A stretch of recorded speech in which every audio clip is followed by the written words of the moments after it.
See, me and the young generation, we've got an issue here. Well, I thought I was going to be the world's strongest man. Yeah. Yeah, and I remember I went to one comp. So the height. yeah, I didn't have the strength though, bro. Yeah. Not that I'm a nerd, I probably am a nerd. But actually, I've got sellotape on my glasses, so which means I must be a nerd there. But What's going on, people? Welcome to the second episode of the Minted Minds podcast. So I'm here with none other than Imran Khan from Transform Now. How are you today? Alhamdulillah, we just wrecked all my office, but I'm good. Yeah, we just took a little while to kind of get everything set up, haven't we? So if you want to tell a little bit about yourself, what you're up to. We won't go too much, but just a little brief introduction. Basically, I'm a performance physiologist, a researcher. I study the human body and the human performance, so from an athletic point of view or a health and wellness point of view. And the aim is to make people better than they already are. So our logo as in feel better, look better, move better. Back problems, digestion problems, obviously testosterone problems, which is what I primarily do with blood testing, heart analysis, nutrition, and we work with a lot of pro athletes here and abroad. Are you allowed to give us a little snippet of maybe the top 5 people that you've worked with, or just put you on the spot? Yeah. There's a big guy who's a boxer, a guy who kicks a ball for a living. Okay. There's a boxers, footballers. Yeah, there's a guy who's been in quite a few movies. Movies, wow. Oh yeah. And there's a guy who's been in a few Bollywood movies. Wow, really? There's a guy who's owns a palace in Dubai. And apparently he's one of 8,000 princes. Oh, serious? So I mean, it's across the board. It's across the board from your normal bods to high-end athletes to people who are not well. You've got to remember now with the NHS, if you go to the doctor and you say, "Look, I've got a pain in my chest," right? Okay, you might give you an ECG. You might have 6 months to wait for something else.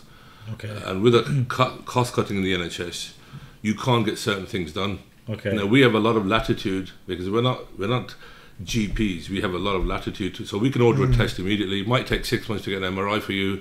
I can get you an MRI tomorrow morning. It's things like this. We can do a lot in-depth blood tests, which the NHS won't do. So a lot of things, we'll do the test.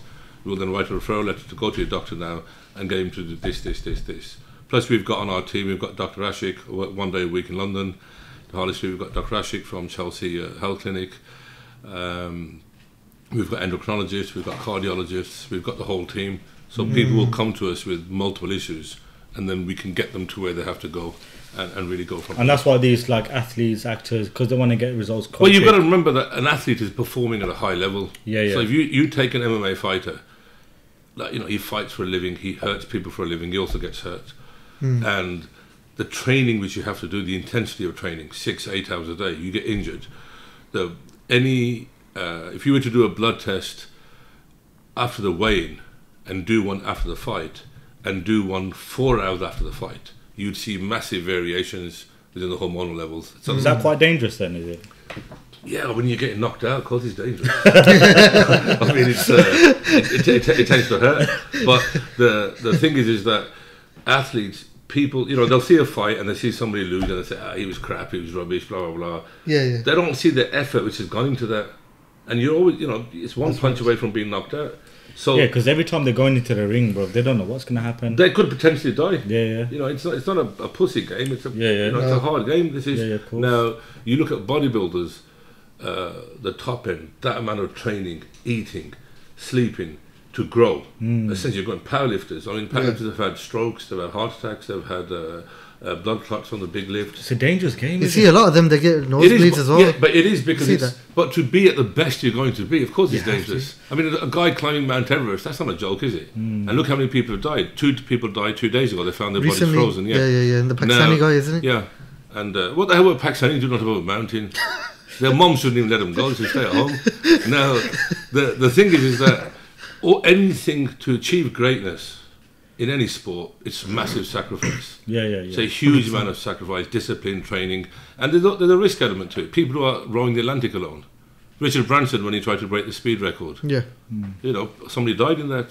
So it's part and parcel of who we are as humans. So do you think us as sort of the younger generation are not willing to take those risks, or do we not understand what it takes to kind See, of... me and the young generation, we've got an issue here.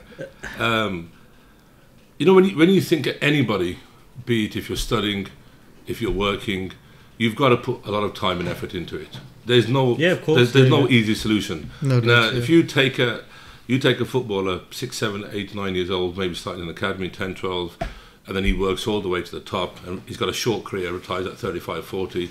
In any of that time, you could have an injury, and the career's over. I worked with this rugby side, the top 3 rugby sides. There's a kid who was 19, fantastic athlete, one of the best I've seen, a genetically gifted athlete, but he had a bad attitude. But he didn't get chosen, he didn't get selected. Now, I was one of the team who was working on his selection. He didn't get selected, all because of his attitude. So you may be a fantastic athlete, but he didn't have that drive to push him forward. And then you get blacklisted amongst all the clubs. He's not going to be taken on by anybody because he's got an attitude, a great talented player. Now, with the youngsters now, and it's very, very difficult. I acknowledge to make a living is hard. You know, compared to people who say 30, 40 years ago. In my time when I graduated, you could walk into a job, and I mean, I think there were 6 offers before I'd even graduated. You could walk into a job, you got a job. You know, when I did my postgraduates, etc., jobs were waiting for you. Today, that isn't the situation. But there's more opportunities, the internet, there's lots of other opportunities which I don't really understand, but the internet has brought up the whole world. Yeah, I think, like, you know, if you look back in the day, I think the only opportunity that people saw was education. You know, you go to university, you get a degree, and you got a job. Whereas now, like you said, the internet, I think the internet, you know, you can just be yourself and you can make a lot of money. You just stick. You can, but the thing is, you've got to put effort in. I mean, people will say, they'll talk about, oh, well, Bill Gates didn't have a degree, and so-and-so doesn't have a degree, and the top 5 billionaires don't have a degree. But what they had was talent. Well, what college did they drop out? Oh, yeah, the dropouts. But what, he dropped out of Harvard. Yeah, dropped out of Harvard. No, but also, I mean, he wasn't a fucking cuzzy on the street. Exactly. You know, the guy was talented. He thought of something. The guy from Amazon. I mean, you see the picture. Bezos, when he was working from that small garage. You know, he's picking up stuff by his car, dropping it off, and getting it out. And today, he's who he is. The thing is, you've got to have that drive and effort and single-mindedness, the same as any athlete. I mean, I can. Lots of pro athletes, they train, they eat. That you've worked with they loads eat, athletes. They train, they sleep, they eat, they train, they sleep. This is what they do. And they may not make. You know fighters yourself. You know how hard they have to work. They may not make. The odds are they won't make it. They won't make 100%. It to the big money fights. But it's that determination you need. And with a lot of the youngsters, I think that the easy route is going towards crime. Because it's immediate reward. You know, you steal a car, you get 500 quid or whatever you get. A lot of people are motivated by money, just generally. Yeah, and that motivation, you know, when you end up in prison, you know, and you're going to get dealt with in prison, you know, for a few £100, it's not worth it. When you see a lot of the kids who are into these activities, they don't see the effect of it on their parents. I mean, I know somebody who got 14 years, just a young kid, and his parents are devastated, absolutely shattered. And now from prison... How old was this guy? He's only 24, 25. But people are coming to the parents' house every week and taking £200 off the parents, or they're going to beat them up inside. Now, it's a complete disaster. So the kid thought he was a gangster, but now you're locked up. You might be out in 6 years or 7 years. And your parents are suffering. Your parents are suffering, and people don't see that. And then, of course, you know, there's no blessing in there. There's no barakat in there. You could be having a Lambo and a £5 million house. There's still no blessing in it. It's, you know, people have got to understand your rizq is written for you. I've said this over and over again. Your rizq is written for you. What you eat and what you own is written for you. Your rizq is what you eat. You can own 50 houses. It doesn't make a difference. You only live in one of them. So these sort of things, you know, the kids will understand that. Find a niche. If there's 1,000 dessert shops, find one which is different. And do that. Now you see these chai places now. Yeah. There's like 10 on the same road. Yeah. And let's be honest, the tea's not great either, right? Got a chai. Yeah. Other than Sweet Dreams desserts. Fantastic. Fantastic. The best I've ever had. I mean, Comes in that last as well. I mean, soon we go straight after. I mean, Trust me, guys. Yeah, we haven't told these guys. No one. We haven't told them to say. To be honest, I don't even go to the but there's too much fitna there for me. I don't even go. But the point is that it doesn't matter if there's 1,000 pizza shops. Yeah, that's right. Do something better, keep it good quality, be honest in how you trade. Business will come. You see, the other thing is a lot of people, they've got their own talents. Yeah. And what people tend to do is they look at someone like Anthony Joshua. They might not be a boxer themselves, and that might not even be their talent, but they look at Anthony Joshua, rather than getting the things they need to get in terms of learning and applying it to themselves, they'll look at him and then they'll want to be a boxer, but really that's not their talent. Yeah. So everyone's got their own unique talent, own unique challenges in life. That's right. And they should create their own. Well, I thought I was going to be the world's strongest man. Yeah. Yeah, and I remember I went to one comp. But you've got the height. Yeah, I didn't have the strength. So I remember I did like a big bench and I won, and I thought, I'm going to go national now. I'm going to go to London, went to this competition, got all our boys together. I came last, and it dawned on me that, you know what, it's not going to happen. The dawn, it was very clear. So I had a big total, but when you look at, so you have to realise that, no, I can't do that. I'm still studying now, I'm 51. I'm doing a second postgraduate now, a 5-year research project. I'm publishing 11 papers soon. At the same time, I've done 5 masters in different fields, because as time, science has changed. Sorry. Let me you've done 5 masters? Yeah. MashaAllah, okay. Or with a distinction, just to add that. Don't let anything blow that. What kind of subjects? Nutrition, micronutrition, sports science, health management, finance, and rehabilitation and physiotherapy. So now within that time, it's been 25 years of studying, and still now. So when you have to write a paper, you have to go hibernate and study. Not that I'm a nerd, I probably am a nerd, but actually I've got sellotape on my glasses, so which means I must be a nerd there. But it's because this field is ever changing. So now they're just bringing out a recent diploma now in epigenetics analysis. It wasn't around 5 years ago, so I've registered for that now. So another 6 months there. So you stay on the top of your game. So we wouldn't be working, and our team, and it's just me here, but we wouldn't be working if we didn't carry on studying, carry on developing yourself there in a field. Now a lot of people will say, I've had somebody recently call me from some Islam sort of thing, and can you talk about your journey of racism and how it affected it because you were a Muslim? And I said, well, it didn't really affect me. Yeah, so what? There's been racism along the way. Yeah, big deal. There's been, people can say, well, I didn't get this contract because I'm not white or whatever. It never bothered me. It's never bothered me. My peers and lecturers and professors have always been white. I haven't had an issue with them. But the reason we get some of these very big contracts as a small company, and we're only a tiny little company, the reason we get the big one is because of our knowledge base, because we're there at the top of our game, as is our team. So why do we have an endocrinologist? Why do we have cardiologists? Why do we have this? Why do we have that? We're actually now, alhamdulillah, we're writing our own courses to teach doctors. So we're doing seminars to doctors to teach them about what we do. Now, it's been a long, massive journey along the way. Ups and downs. I mean, it's a huge journey. But you've got to stay on the path. A bit like Rambo. Little Rambo's long road to nowhere, Bichara. Yeah. He's still on the path even now. He's still trying to find where he's got to go. After 5 movies. So, you've got to stay on that path. So what makes you, so you're saying, what makes you different from the other guys is the fact that you've studied and what makes us different is that I think, first of all, knowledge can be gained by anybody. Traveling. And one of my first points, I'll say, if this program is about business and mentoring, or we want to cover your experience in business and whatnot. The first thing is point number 1: travel, move around. If you've got to go to Scotland, let's say you're buying you're buying tables, and a guy's selling a table in Scotland for 50 quid, and you think, I've got a 5-hour drive, go there. Because when you go meet that guy, you might learn something off him. I recently, we've took an office out in Stoneleigh Abbey, where Pride and Prejudice was written Jane Austen. Okay. So Right. it's like a 800-year-old stately home. We recently went somewhere to get some office furniture by this particular designer. Getting a bit posh now, this designer. But when we got there, this guy had a whole room full of stuff, not just that thing. So we ended up buying, you know, really expensive furniture, like 25, 30 grand's worth, for a few £1,000s. But what that guy, very friendly guy, but what that guy did, he also said, oh, by the way, I've also got this, this, this. And here's a number for a friend of mine who also does this, this, this, there.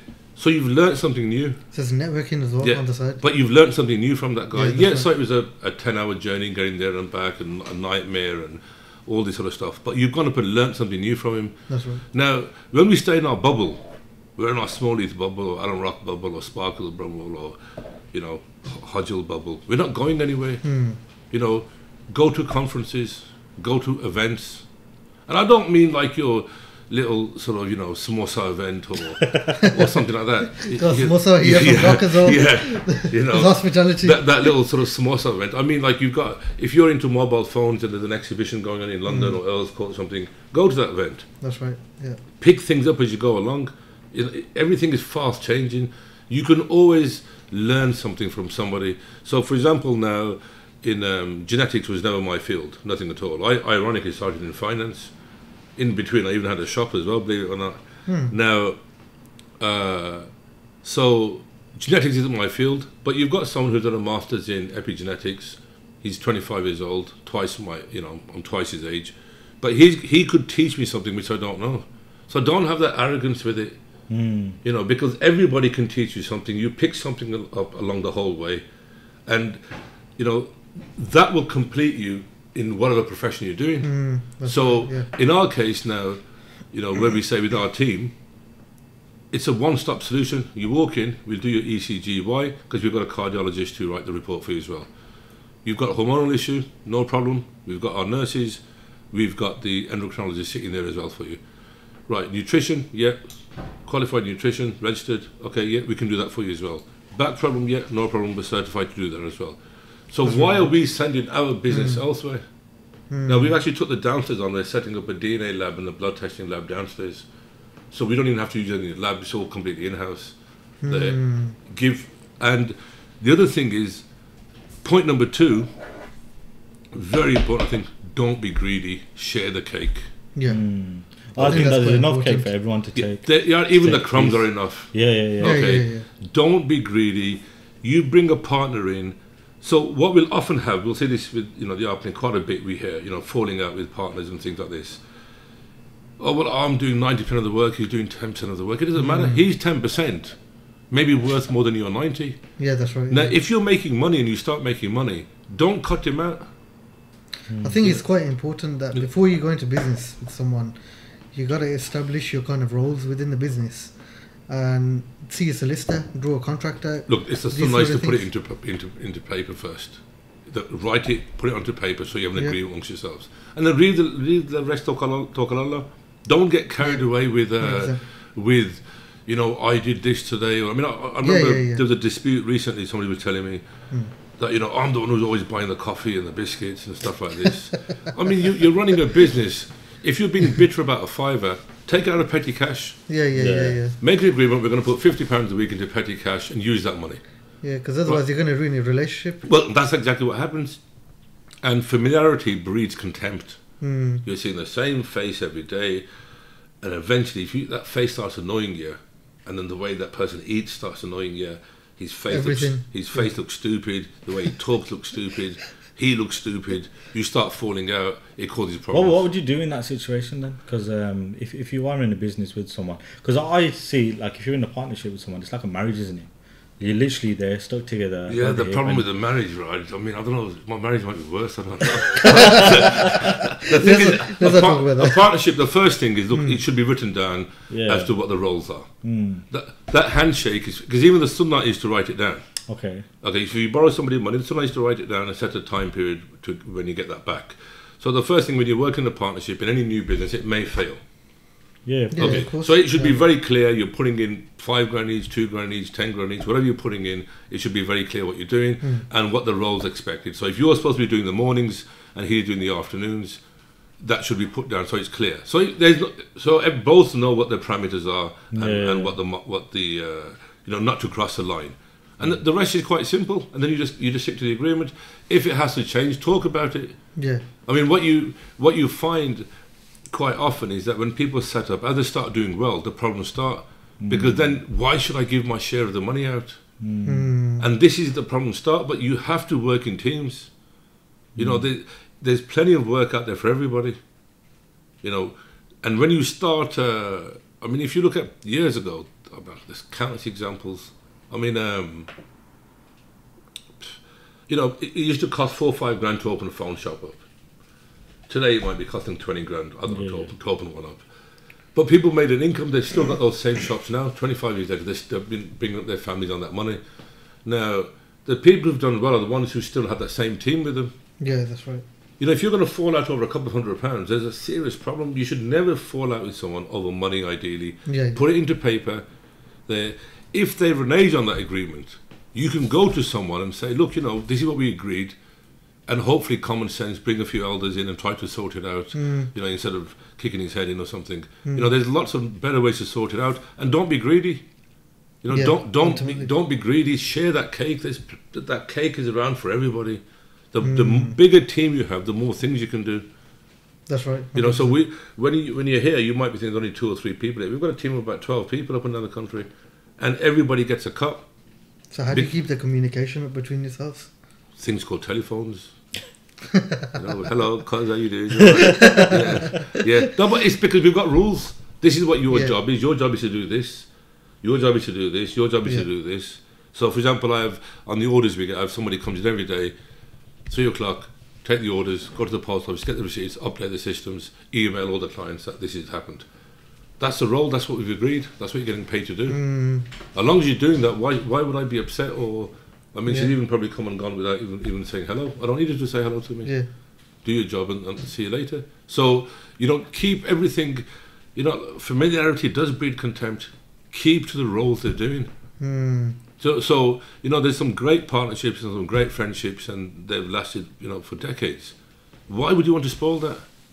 But when you get that shock or suspicion coming in, this person is doing me, or this is happening, or I could do better without him. It's the shaitan who's speaking, really. Yeah, that's right. I can do better without him. I don't need him. Oh, I'm the one who established that. Now, I'll give you an example. I've got a friend, got a very, very good business. His partner comes in 2 days a month, and he's in the office every day. But what his partner's got is some huge contacts in London. So he's the one who sort of gets the work, and this guy does the admin side of it, and he's the one who pulls the work in. They've been doing this for 20 years. That's a great deal. And that works for them. But it's great because they've you know, split the roles. So I do this part, you bring the business in, and I'll do the rest. As long as the communication was clear. And it works. Now, somebody could say, yeah, but I'm in the office every day, I have to lock up, clean up, I'm responsible for the coffee and the samosa and this, and you're out gallivanting in hotels and things like this. Yeah. Right? It's like, you know, this is where fitna comes into deals. It comes into things. You know, go on, so I think it's important to sort of know where your strengths lie as well. Yeah. So if you're going into business with someone, you both got to figure out what your strengths and weaknesses are. So if my strength is in sales, for example, and the other person's strength is in finance, it only makes sense that I'll go out there, literally, you know, get the sales and whatnot, and him working in the office, working on the finances. So I think as long as the communication, like you said, is clear from the get-go, there shouldn't really be any and ego shouldn't come into it. Yeah. You know, because we are living in this social media age, and everything is about ego and narcissism and things like this. It shouldn't come into it. It's very simple. You do what you have to do. You do what you have to do. I think everyone now, you know, this whole sort of owning a business and whatnot, everyone just wants to stunt on the gram. Everyone just wants to look like they're successful. Yeah. They're really deep down, they probably haven't got a penny to their name. Look, the first thing is business isn't for everybody. I couldn't work for anybody. You know, bad attitude or, you know. Have you always been like that? Has that always been something that you belligerent? No, sorry, just being one. No, look, I did. I worked 5 years for a company, and I did extremely well. You know, I had a fame to claim as being the youngest corporate and country head ever. That's the title of our YouTube video. Yeah. Got the title. You got the title. There is a magazine from 20 years ago when I'm sitting like this. We'll have to find that as well. Yeah, put it in I'm there. at home and I'm sitting like this on this corporate magazine, and this is the youngest, country head. We're still like 8 foot there as well. Yeah. No, I've shrunk now. With the age. Now What do you look at me when you said shrunk? Yeah. He's always been like that. But the thing was, it wasn't. I did it for a while, wasn't comfortable with it, had issues, and then that was it. And then after that, I thought, what do I do? So for a while, we even actually ran a shop for a while. What do I do? And then I thought, right, okay, it's time to retrain. I don't want to do that job anymore. It's time to retrain. Spent a lot of years abroad. Probably, I don't know, I'm 51. I've probably spent 20 years abroad. Oh, really? Out of that time. I think that's something that I haven't done. I wanted to go travelling in 2020, but obviously... Well, I spent over 13, 14 years in Pakistan, Germany, Scandinavia, worked quite a few places, South America, Argentina. Even I've been to Fiji. Who's even been to Fiji? I've even been there. Right. And, I had the pleasure of working with the All Blacks, at Eden Park. Big thing, yeah. And you see, for a Paki from Smalley to end up there... it's a big thing. You see, so then, but it's part of the journey. Big deal. Yeah, 100%. So what? It's done. Yeah, I've got that. I got an All Blacks T-shirt. Yeah, great. Brilliant. Worked with some real big sort of pro. And I'll tell you something funny. When I was young, it was like 120 years ago. I went the first time I stayed in a 5-star hotel. So the company's paying for it, of course. Now I've gone to this hotel and being a proper bendel. I'm using my own toothpaste and I'm using my own towel. And this is a 5-star hotel. Yeah, because I'd never stayed in one before. So I didn't know if the company what happens. Yeah. So they'd given me expenses, and at that time it was $75 a day expenses. Okay, it was a 10-day stay there. There's a lot of money for back then. In the country, I was in the third world country, it was a lot of money. So what I'm doing, I'm having breakfast from outside, and I'm having dinner from outside, thinking, this menu, I'm not paying that. No, I'm such a bender, and it makes me laugh now fucking thinking about it. So, so I've stayed there. Now I'm actually taking my clothes to a laundrette outside the hotel because I saw $8 to wash a shirt. My shirt was probably $2. I'm thinking, what the hell's going on? So when I've gone back to the boss and said, where's your expenses? What's he talking about? So I'm thinking, what expenses? Have I done something wrong? And he said, well, the hotel, there's been none. I said, no, I'll get my own food, mate. I was doing this, I was doing that. And he said, you dumb packy. It was literally, he goes, we pay for all of that. Yeah. All your food is catered for. That's what you put in the hotel. And I said to him, yeah, but wherever I was, I have to eat anyway. And he said, yeah, but you don't know. And now I look back and I laugh at that. I even had my own shampoo. I think I'm not using their shampoo. Because I'd never stayed in one. But everything is a learning curve. Now when I go, I'm going to have 8 meals there. Completely. I'm going to eat the hotel out. And £1,000 a day. I'm building up those expenses. But we didn't know about it. How would we know? We'd never ever stayed there. We didn't know what's going on. And then, so how old were you then, Doc? I was 22. 22, okay. 22, yeah. When I had a career, when I had a future. So I think that's what stops a lot of people from trying different things is the fear of the unknown. The fact that we don't know what we're going to get ourselves into. Starting a business. What's going to happen? Am I going to be able to pay my bills and X, Y, Z? And I think this is one of the things because I remember when I first started to mention that I'm starting my own business. Everyone's coming up to me like, you've got balls to just leave your full-time job and just... What did you do before? I was working in finance, just normal call centre. I was working my way up, becoming a sort of a team leader there, and it was all right for the time. But then ultimately, I knew that I wanted to start my own business. But what I found surprising was a lot of people used to come up to me and be like, how have you just dropped your full-time job and just literally going, balls deep, so to speak, into a business. And at least it was a business, nothing else. Yeah. So what would you say to someone? What would you say to someone that's probably thinking about starting a business, but look, also the third thing, if you're making points, the fear of the unknown. think of it as a challenge. Fear is quite a word. It has a psychological impact. It's a challenge. You're doing something else. Do your research first. So if I said, for example, that I'm going to go into dressmaking, right? What do I know about dressmaking? Nothing. It's a stupid idea, isn't it? I'd be worried if you did know a lot. Yeah. Well, I don't know. I land on my suit. We could do another podcast on the dressmaking. No, I'm taller. Sorry, would definitely look good. I'd have that Rick. I look for the older guys there. But first, what you would do, you would see what the market is. Okay, you'd see what prices they are. So if it's a suit from 20 quid or going to £2,000, you do your research. You find out, okay, well, this shop's got like a 50% margin. Maybe I'll do a 25% margin. You find out where the thing comes from. You research it. You don't just randomly think, because you're doing a dessert shop, I'm going to do a dessert shop. Yeah. Right. Then you've got to think, where's your manpower coming from? Is it your own family? Is it coming from there? Do I have to hire people? What's the cost? What's the cost-benefit ratio? If it's going to cost you £2,000 a week to run to keep the place open, and I mean that it must be expensive with all the staff costs and bills, etc. The hygiene standards, keeping it clean. So you've got to have enough money to last you 3 to 4 months before the money starts earning money. The business starts earning money. So to say right tomorrow, like one of the things which we do is it's not well publicised at all. Is luxury goods. I'm talking about the extreme top end of luxury goods. So well, yourself, well, myself and a partner.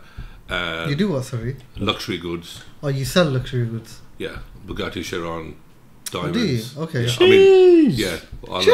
Yeah, like heavy sort of stuff. I'm taking your line.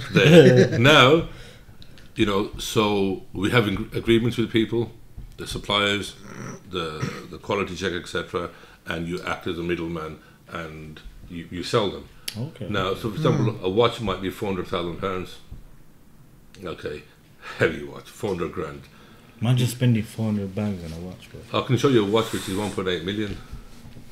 Okay, Wow. Yeah. In fact, I'll take you. I can only imagine Conor McGregor or Floyd Mayweather. I think Floyd Mayweather. Well, I can show you. Yeah. No, I think it's like 10 million. Is it 10 million? I don't know. Don't quote me on it, people. Well, the thing is with watches, what happens now here, for example, just to show you, is a Ducati, one of its kind. Just one. It's around about 130 grand. There's just one. Just one. And Ducati are actually putting Transform Now onto the helmet. Serious? Yeah. Okay, because one of the races we work with now, we're getting that free. Well, that's big, man. Wow, that's a big thing. To be honest, I probably shouldn't have said that. No, we're not cutting that out now. The views! We need the views! Yeah, fuck off. Sorry, Ducati. Now that bike is like 120 grand. There's only one. They only ever made 500. This is the first one of the sequence. So that'll sell for 150, 160, 2, whatever. It's just one. The longer you keep that, the value. It's going to go. Now, so you research the market first, don't you? Everything you do, you research the market. So what you find, for example, that you've got people like Mayweather, you've said, who might say, go to a jeweler and say, I want this watch, take this watch. I want to put diamonds on the straps. I want this. What you've actually done, you've lowered the price of the watch now. You've got an original watch and you've blinged it up. You've lowered the price of it. It may not have a value now. I think it does. It depends on who's wearing it. No. Someone like me wearing it would go down in value. Someone like you wearing it, that's it. You get I'd probably get mugged, bro. I'd go to your dessert shop and get mugged. But the thing is now, so you have to research that. So what you may have is somebody who's gone up and paid 5 million for a watch. The watch is actually worth $1 million. So now he's a rapper, bling rapper. He's got the pit bull. He's got this. Now he needs the money. But there's no resale of that watch for 5 million. Where the resale is, you take the watch, take the diamonds out, sell them separately, and put the watch back to being original. Now that's just a very loose example. Yeah. In whatever business you do, there may be more money. Now, for example, classic cars. If you've got, let's say you got 5 grand, buy an old banger classic car, strip it and sell the parts. You'll make £5,000 on that. But it's effort, isn't it? Yeah, because what my dad does as well, he's got like, I think it's 8 or 9 classic cars, yeah, ranging from like Mercedes Cosworth to like nice. Ford Escort RS Mexico, Mark 1. And what RS Mexico, that's a proper Gora's car. Everyone loves that car. Yeah. That's the Asians, they don't know. No, they don't know about it. No. They look at it and they say, "Oh, what's that box?" But the equivalent was a Nissan Bluebird in those days. Yeah. Nissan Bluebird. ZX Turbo. Yeah. If you never had Deadly one, cuz. cuz you weren't a cuz at all. You had to be a red one. See, I'm a bit young for that time, innit? But you know, Well, my dad's but- the one who educated me on Yeah. it. Like, because when I first looked at him, my dad said to me like, "What do you think of the car?" I said, "It just looks like a box." Yeah. I said, "You know what? You know what the value is on this car?" It's worth a I fortune. said, "It's worth about 80k, mate." Yeah, that's right. Yeah. So I was quite shocked. But to be these things are rare now. 20 years ago, the Skyline and Subarus, nobody ever wanted them. honest. Yeah. But the people who kept onto them, the Audi RS2s, etc. So there's money to be made in everything. Mm. Everything there's money to be made. I mean, literally, I've got one client, and he makes exhausts, bespoke exhausts, from his garage at home. He's picking up a couple of grand a week. He does a fantastic job, high quality work he does, but a quarter of the price of big performance companies. But he's brilliant at it. And if there's anything wrong, he'll fix it, no arguments are there. So whatever you do to a certain level at a certain quality, there's a market for it. How do you know? There How do you is. know what you're good at? How do you know what your passion is? Because you know a lot of people say follow your passion. Because you try things, don't you? You Yeah. try things, you learn. Now, if somebody's good at fixing doors, you know if you're good at fixing doors or not because you can fix a door. Yeah. True. Yeah. So try different things. You know, just Try get different yourself- things, learn from people. You see, there shouldn't be any ego in learning from anybody. If someone said to me, "Oh, can I come and spend a week here to see what you do and learn from it?" I've got no problem with that. I have no issue with that at all. Most people won't have a problem with that. If you don't ask, you don't get it. Really. Yeah, what's the harm? All they're going to say is no. That's it. Just That's all, go that's to all the they're next going to say. No, I mean, you know, look at most of these pizza shops. Are any of these guys pizza chefs? They're not, are they? one. Yeah, exactly. No. Yeah. That's probably why they taste crap. But but you know, whatever you do, you'll learn about it. Yeah, of course. You know, you will learn about it. You'll become an expert. But you only become an expert if you have a passion for that. Yeah. And I'm talking about legal stuff here. I'm not talking about sort of illegal stuff. I'm talking about legal stuff. Whatever you're going to learn, devote yourself to it. Put time into it. You know, and have your talk Allah as well. You know, go for it. You're never going to know. If you fail, what's the worst going to happen? You failed. You lost Yeah, some money. exactly. Yeah. You've only lost money, haven't you? Yeah. 100%. You fail your way to success. Yeah. That's what they say, Yeah. Everyone fails. I mean, it's Yeah. you know, some people fail. You know, my whole life's been a failure. So you know, everybody failed. It's no big deal. Yeah. You know, Because you know, it you happens. look at the likes of Jeff Bezos and Steve Jobs. You know, we just think that their life's just been perfect from day one. They've never had any failures. This is the first company that they've started, and they've reached the amount that they're earning from just like that. But a lot of people, we don't see the blood, sweat, and tears that they've put into it. You the don't. failures that have You gone don't. into What their you journey. don't see is the 15, 20 hours you put in a day. Yeah. I mean, we've got a shower, we've got another room there. Sometimes you sleep here, you have a little nap here. It's not worth going home because you're working away. You're working on a project. You know, you'll get somebody will call up, and this is the other thing is sometimes people think that who the F is that company. So we get a call sometimes. Look, we were working with this company. They've let us down. We've got 5 days. Can you do this stuff for us? Right, yeah. So we've got 5 days. Right, get our nurses out, get to the team out, do the blood test, the DNA, the biopsies, get all that done. Come back with a lab. Literally, I've driven with samples to the lab. I've flown to Frankfurt with samples. I've waited there. I've got the result back. I'll come back. Then I'm doing all the analysis and all the reports and giving it to them. Now that second time round, that company will hire us Yeah. because that other company let them down. You make no money out of that process, but you've done something which another company let them out, so they remember you the next time round. Now, what you could say, oh well, fuck that, man. I mean, I've got 5 days because I ain't doing that shit. I've got to watch a fight. I've got to go out. I've got to do this. Yeah. Well, it's not going to happen that way, is it? Treat work as work. Work. If you're self-employed, don't think you can wake up when you want to wake up and do what you want. Being self-employed is one of the worst things. It's not for everybody. You can't be sick. You have to go to work. You can't write a complaint to yourself that, dear boss, I feel sick today. You are the HR department. Yeah, you are the complaints, HR, you're everybody. You've got to come in and do your time. And then do your time, do it fairly, get a good product, a good service. And of course, you'll always have people, you can't keep everybody happy. Yeah. You can bend over backwards and the guy's not going to be happy. Yeah, fair dues, Yeah, it's yeah, not. yeah. But you keep the majority of people happy, good service, work with honesty, and you'll do well. It's impossible not to do well. And if it doesn't, go through something else. Now, if you said, for example, there's 30, jai shops, and you go open the 31st, that might not be the best of ideas, but go open somewhere else.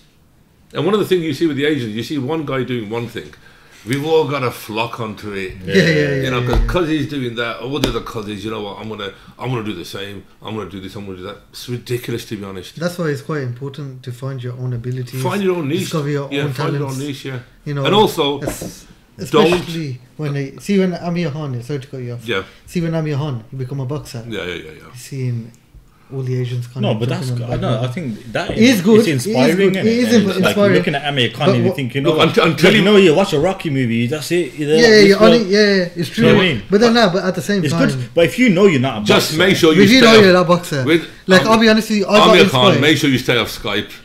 Yeah, don't do that nasty stuff on Skype. Other than that, you're okay. You know, I think he's a funny guy. You know, I think he's. Well, I everyone think found, Amir everyone Khan- found it I funny. think Amir Khan's Everyone a found funny it funny on Skype as well. But the thing is, a great boxer. What happened on Skype? I don't know. You don't Let's know. not go- this is not that type of podcast, bro. Yeah, that's after 12 o'clock, bro. But I mean, great boxer, great motivation for everybody. Yeah. Nassim Hamid, like my era. Yeah, Gyms were packed. Everybody wanted to be Nassim Hamid. yeah. Right, that's great. You know, it's fantastic. Hamza Shiraz, one of the guys we sponsor. Yeah. You know, he's probably inshallah going to win a world title. Yeah. I've heard Good of him. kid, very good kid, very good manners, very decent. You know, great family, everything's great. And people will say, oh, there's no role models in the community because, you know, only this, you know, the roadman or the shotter or whatever he is, he's a role model. There's lots of role models if you go looking for them. If you look in the right places, your parents are, in many cases, one of the best role models because they worked in factories to bring us up in my generation. Low pay, bad conditions, immense racism, and they brought us all up. We don't really have an excuse, to be honest. That's you right. know, I don't buy this that, oh, because they're racist and he's racist and he's the racist and that. I don't really buy that. You know, I was on the bus, I got called a packy. Next thing you know, it's on Facebook. Yeah, big fucking deal. With all due respect, yeah, we've been called that a million times. Yeah. You know, I've been called a big packy, a billion times probably. Yeah, big deal. Big Packy sounds like a compliment. Yeah, but at least he said big packy. Yeah. I've been in Asda once and this kid's gone to him, Mum, look, there's a big packy there.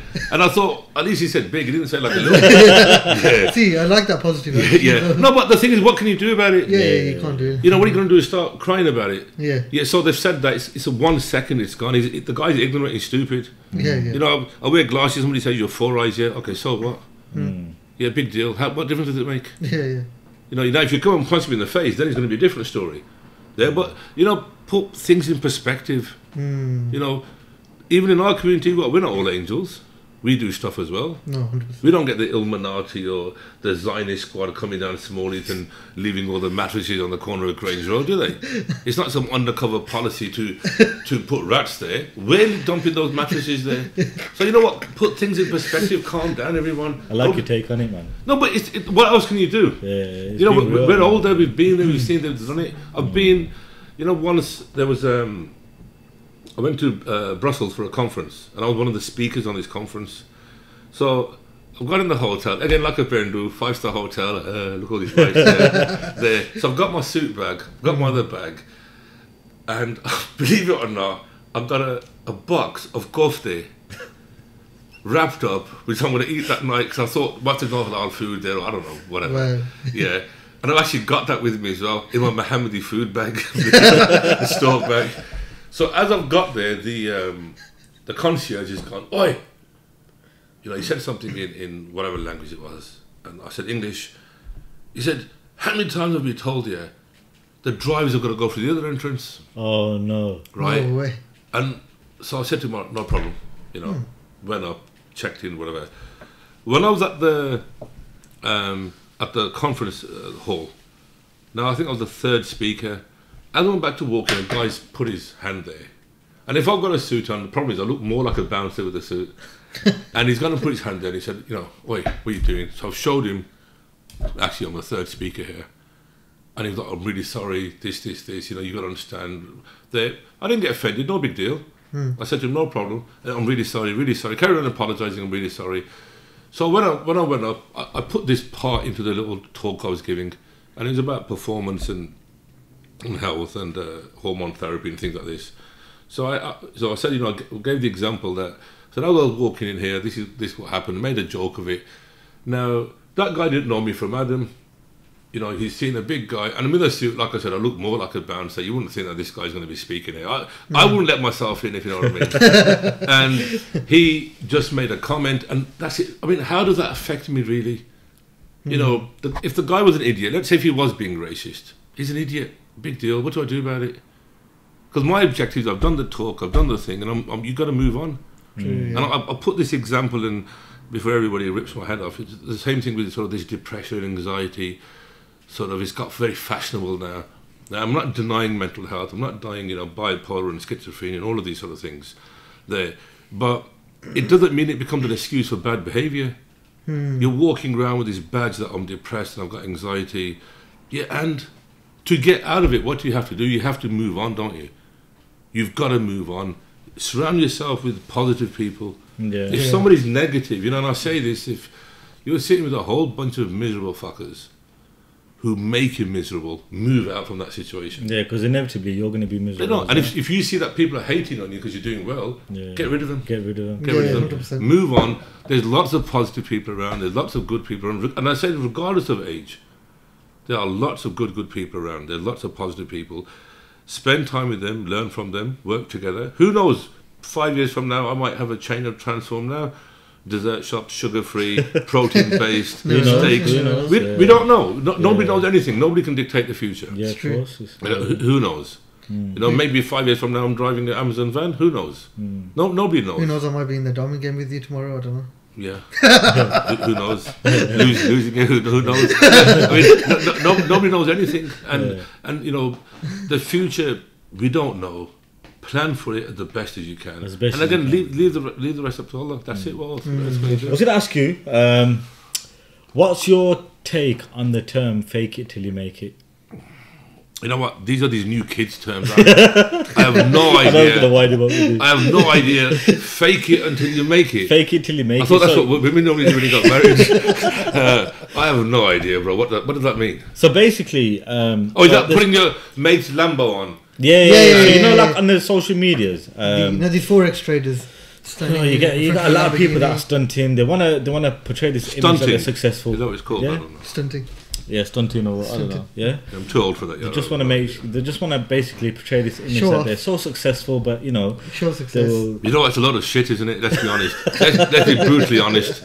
If you're telling someone, I'm going to make it 10 grand in 4 days, but you don't have a grand yourself, the proof's in the pudding, isn't it? It's like life coaches that are like 17 years old. Yeah, but anybody. Yeah. I mean, the life coach. 17. Yeah. 17. The life coach concept I find quite hilarious. I find it quite funny because you've got no experience in life there, and you know we do some.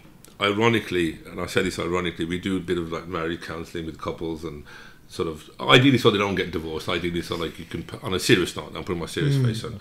So you know, inshallah you can prevent them from getting divorced or sort out little issues and things like this. Yeah.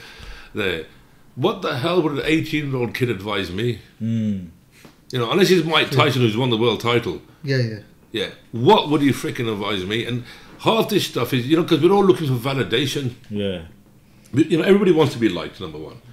Everybody's looking for validation that what you're doing is right, is correct. Everybody's looking for a path, you know, like the righteous path to enlightenment or whatever you want to call it. And whoever tags you along, or put the well done, put the there, you go, oh, you're looking for someone, like we get with athletes, we have to say to them, look, you're not good enough to win. It's very harsh. You tell them straight? We have to, don't we? I mean, we have to, especially if I'm working for a team and I've done all the analysis and biometrics and the performances and the beep tests and... so you can tell if someone's going to perform well, if someone's of course you can, yeah. By doing these tests. Well, look at this little one. If I said to him, go touch the ceiling, he can't, can he? Right. So You never know. Yeah, you'd have to be on his shoulders. But a lot of the things, some people just don't have it. They're not genetically gifted. Doesn't matter how much work they put into to win. So you have to then tell them this is the case. But then you're telling them for their best interest. He can still be a great athlete, but not be at that level. This is why we don't have 1 million football players. People say, why is a footballer paid so much? He's paid so much because he's so rare. Why is a nurse paid so little? Because there's 1 million nurses around. There's not enough top. How many Maradonas have we had in history? How many Pelés have we? I don't know who the new ones are, but you know, Grealish, etc. Fantastic player. You know, all of these sort of things because they're talented, they're uniquely talented. Not everybody's got that, but there's lots of other things you can do. You know, in this day and age, you know, even with £1,000 you can make money. And I don't mean cryptos here, I don't mean any of that sort of stuff. You know, you can buy something and sell it on eBay. I think, you know, especially now with the internet, there's so much opportunities. And, you know, if you want to learn a new skill, like my dad, for example, now, you know, he had a VW Sharon back in the day. He had a few problems with it. He didn't want to pay the garage to do it, so he literally went on YouTube and he learned to do it, you know, himself. Fantastic. So we've got all the knowledge. We've literally just logged onto YouTube. You know, how do I start a podcast, for example? Literally, that's how I started. What mics do I need to get? It's all online. Even when I started my business, how do I do this? What do I do this? How do you make a cake? The cake, even with the cake, you trial and error, isn't it? You just trial and error, and you know, you do your research like you said. Do you do them before. cornflakes cakes there? Cornflake cake at the moment, we will be getting them in, but right now the milk cakes That's my favourite now. I love the cornflake cake. Have you tried the milk Have cake? you tried the milk cake? I've never been to a dessert shop, to be honest. No, but No, milk milk cake, cake is they're quite general. popular in Birmingham now. It's I don't know general. if they. Nah, cornflake cake I like. Yeah, I like concrete. Have you tried chocolate concrete? You must have tried that. Do you like chocolate? Who doesn't? It's probably haram not to like chocolate. No, but I actually like the cornflake cake with custard. Yeah. Yeah. Reminds me of school. The school days, the old school classic Yeah, puddings. yeah. I think once it comes about, then give Doc. Yeah, don't worry. You'll get discount codes. Other thing, actually, a good point I wanted to make is this thing of discounts. Right. Now, you know, if your friend starts a business, what we try to do is, if we know our friend's a mechanic, we want to go to him. If I'm going to pay John, I might as well pay Mark, who's my mate. Yeah, makes sense. Right. Why, you know, so if you know your friend's done a business, if the food is crap, tell him, you know what, bro, this was not nice, this is not nice, you know, tell him nicely. You know, don't break his heart. Constructive criticism. But go to your friends' places. If you put money into their pocket, don't put money into someone else's pocket. Completely agree. Right. Completely And I agree. think it's absolutely appalling that, you know, friends will come to you and, you know, give us a discount, you know, a mate's rate and this sort of stuff. They're, oh, I'm so-and-so's friend, or I'm Big Wax friend, or I've been at a petrol station once and this guy's going, oi, cuz. Yeah, I'm just thinking, shit, what is it? Oh, I know Big Whack. You know Big Whack. Yeah, I know Whack. Mr. 300 Adventure. Yeah. Right. And I said, yeah, okay, fine. Yeah, cuz I want to come and see you, yeah. I said, all right, fine. Do I get a discount on that, cuz? I like the accent though. The accent bang on. Yeah. And I said to him, yeah, sure, you come down. So he's come down. Oh, cuz I left my wallet and that. I said, all right, no problem. It's been 2 years, he hasn't paid me yet. Oh, no way. Right. Now, I don't mind, you know, written off, that sort of thing. But if somebody's starting out, especially if somebody's starting out, you've got to help him. You know, it's obligatory. 100%. You know, he's your friend, you grew up with him, you've got to help the man. 100%. And if the food is rubbish, take him to the side and say, you know what, I've ordered this food. Don't embarrass him in front of the waiters or other people. Even if it's there, and say, look, this is a bit raw, this is not right, you need to improve on this. Because then you can tell your friends. When we got to eat with our friends before COVID, you got to eat, I'd rather go to your place now that I've seen you than go to someone else's place who I don't know. Yeah, of course. You know, it's very simple things like this. Encourage each other in business. People will talk about the Zionists. Now, because got the Zionists control the media, and they got the roads and that, and they got the newspapers and that, and they got the scientists and that. Well, why have they? Because they've studied, they're unified, they're together. Can you blame them? Right? They do business with each other, they interact with each other. Can you blame them? So they've put the effort in to get there. Yeah, but the thing is, and what? You know, we become our worst enemies at times. Because what you got to understand, when that's someone's important, starting out a new business, it's probably one of the most toughest times they're going to experience in the whole life. Make or break, isn't it? Literally. 100%, yeah. And you know, if someone's literally put the whole life savings into a business, the last thing that they want is to get their own friend literally coming up to them saying, oh, can I get this for half price? Yeah, absolutely, yeah. Doc's just walked off. He's had enough. He needs a Red Bull. Go on, sorry guys. Yeah, like I was just saying, like it's tough time. I remember when I Sorry first started, everybody. it was tough. It's chutney time.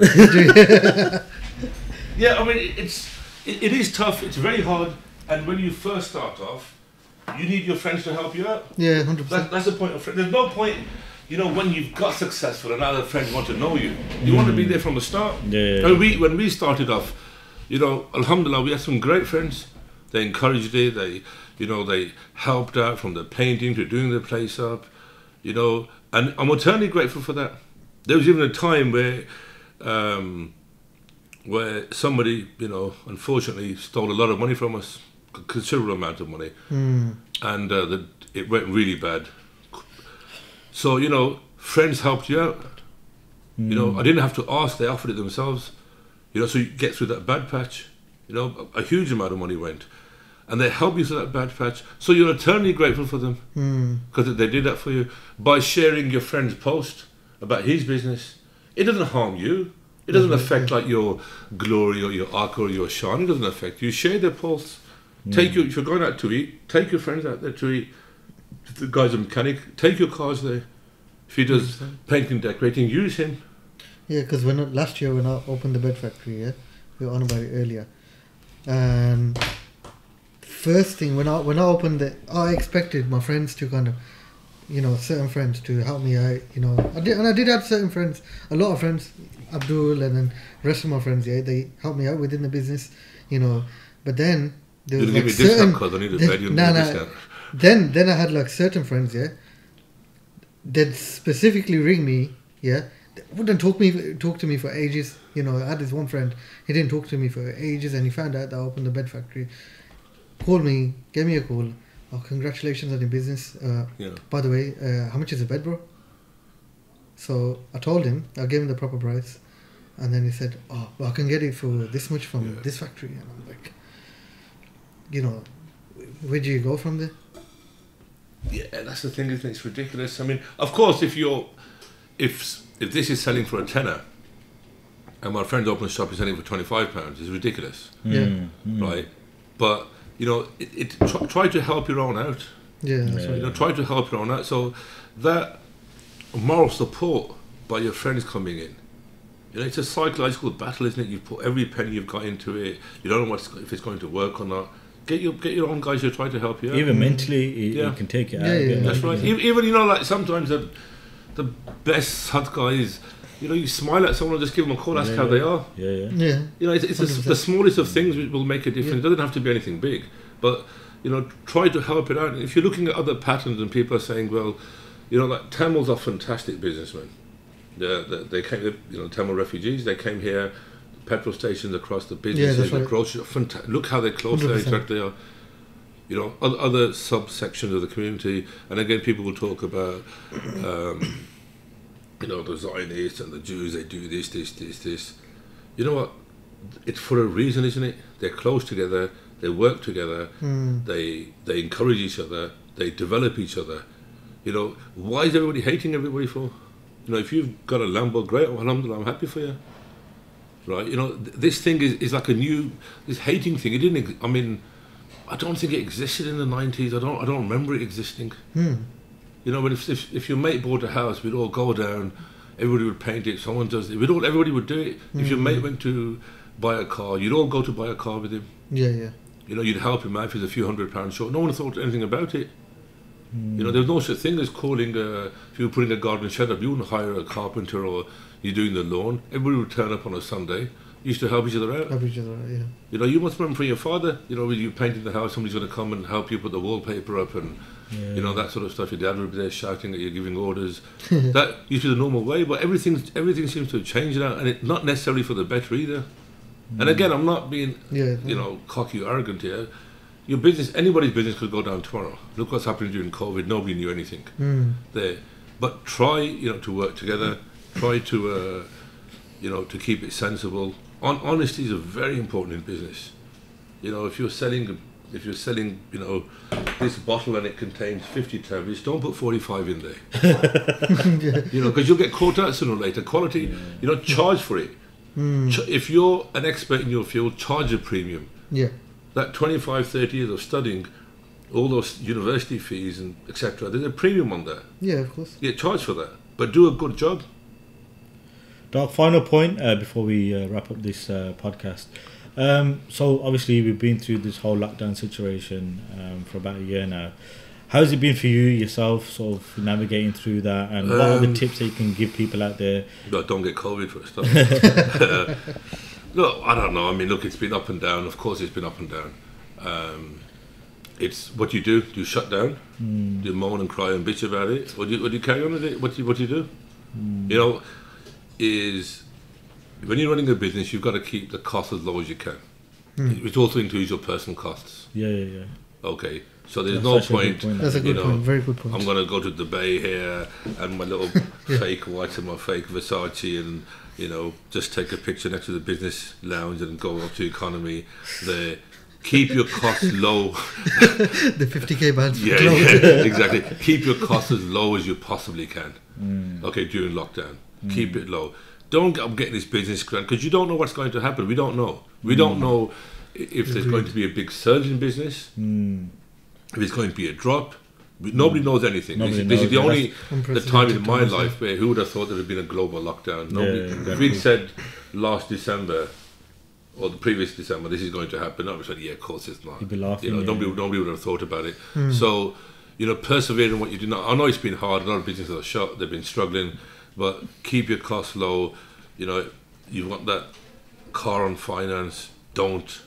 You know, don't stretch out. The Buddha used to say, you know, just in charge of the keep it at that. Don't. If anybody understands what they're there, I don't know about the MPs, but I'm MP, I understood. Yeah, alhamdulillah.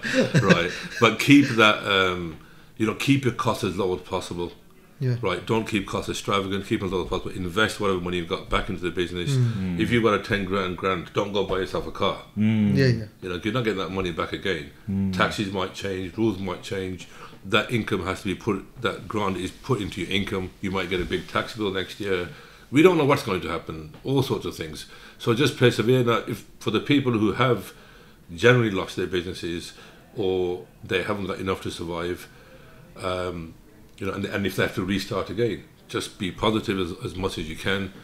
And that quote brings me to, you know, what was that quote that you were saying? You're not starting from scratch, you're starting from experience. Yeah, you're not. Nobody's ever starting from scratch. You've always got, you know, you may have an empty room and you've got to develop it, but you've thought about it. You know, you haven't been. You know, you've got to remember when our parents came over. You imagine, you know, they've come with a piece of paper with an address on. They've landed at an airport. They don't speak the language. Many of them couldn't read, and they made it to wherever they had to go. And 2 or 3 days later, they were working. You know, you're not in the Gaza or West Bank or in a refugee camp in Kabul or somewhere. You know, and I've been to these places. Put things in perspective. You know, you're not in a refugee camp here. You've got a roof over your head. You've got food in your stomach, right? You've got your family there. You're a lot better off than 80% of the world. So stop bitching about it. You know, stop moaning about it. Stop looking at the Joneses who's got this car or he's got that car or, you know, Auntie Bushra's son's got this or whatever. Forget all of that, right? Look at yourself. Look at the table you're sitting on. That's right. Right? And stick with that and then just work towards your business because, to give you an equation, if you're earning 100 grand a year, okay, and you buy yourself a car for 40 grand, 40% of your income has gone on that car. If you're earning 200,000 a year and you buy a 40 grand car, that's 20% of your income gone. Yeah. What makes more sense is wait till you earn the bigger amount and then buy that car. Yeah. 100%. Why take a huge chunk, nearly 50% of your chunk of your money to put into a stupid car? It's just so people look good in it. Yeah, like which is going to devalue by 30% the first year. It doesn't make sense. You know, it doesn't make any sense. Especially, You know, and it just, I mean, I had this kid. He signed a pro football contract, a lot of money, and he actually ended up shattering his knee shattered and career over. So they gave him 75 grand as a one-off payment. Now, he had £80,000 worth of shoes, okay, and trainers, and around about 40 grand worth of bags, a couple of watches and clothes, which he then sold on eBay. He would have had enough money to go buy himself an apartment or a house, small house. He would have had enough money to do that. But this is what he blew it on clothes. Why? To show people. And this whole Instagram, social media, lifestyle and whatever, it's a load of crap. You know, and I keep, you know, go back to basics. Go back to very simple basics. You know what? You can do all of that stuff afterwards once you've set yourselves up and you've established. I mean, we've seen with lockdown, what happens if we get another lockdown in next December. Yeah, 100%. Right. Can happen. You know, the government is giving people free money, grants, this, furlough. How long is it going to carry on for? Why would anybody give you money for free? Think about it. You think they're going to start taxing us more? Job cuts, everything's going to get tighter, harder. Lots of graduates have got no jobs. You know, where are they going to go? Companies have got used to working, even in our work. We're doing consultations from Brazil, Australia, New Zealand. We never did that before, through Zoom now. I don't need to go to London anymore. He doesn't need to come to see me. Yeah, this whole remote working is becoming a big thing. It's become the norm now, yeah. so we can do consultations, discussions straight away. This is the new pattern of working. Companies don't need huge offices anymore. It's just about quickly adapting to the situation that you're in. Everything, you have to be versatile, you have to change, don't you? You have to change, you have to work to the best, you know, and, you know, learn from people. You know, Doc, you know, you're a bit far from the mic, I think, yeah. There you go. Digger, happy now. Right, now, you know, learn from people, you know, see how others are doing it. And I'm sure most people, if you went up to them and said, you know, I want to do this, you got any advice? I don't know anybody who wouldn't give them any help. I don't know anybody who wouldn't give them any help. And, you know, don't be arrogant, don't be cocky about it, I know it all, because you don't. Nobody does. You can be at the top of your profession and there's still somebody who knows more than you. You know, there's somebody who's more skilled than you, but the hierarchy is always there. There's always a bigger dog out somewhere. And just stick to that, keep it simple. It really isn't that complicated. Everybody's got these books on how, you know, to make $1 million and how to do this, and 82 days to glory or whatever. Yeah, it's not that hard really, is it? It's just about doing it. Yeah, you've got a product, you've made it or you're selling it, and there's someone to buy it. Keep it simple. Simple. That's what it is, isn't it? Don't overthink it. Really. Yeah, it's not overthinking it. If it's a good product, people will buy it. Yeah. You know, Doc, you've been full of wisdom this episode, so I appreciate your time. But can I make one point? Go on. Yeah? You look like James Caan, you know. James Caan, who's James Caan? James Caan. The only James Caan I know. Dragons Den. The only James Caan I know was in the Godfather movie. No, not that one. Dragons Den. James Caan. Don't watch TV. Google him. I think you'd be looking at yourself. I'm not going to Google him. I'm sure he's worth more than I am. No, he's a good-looking guy, man. Nah, it's not me then, is it? Well, I don't. You know, I was thinking we're gonna have to literally do a part 2 for this. I think a lot of people are gonna know more about you. They want to know. I know you. There's nothing to know about me, bro. I like roti salad. I got this one. I don't go to dessert shops. Really. I like to eat at home. I go to the gym a bit. And this is my whole life. That's it, simple as that. There's nothing complicated about that. Nah, they're gonna know. I'm telling you. I'm telling you, Doc. This is going viral. Nah, Doc, it's been good. Again, really appreciate your time. And I appreciate it. Now, can you put my tables back now?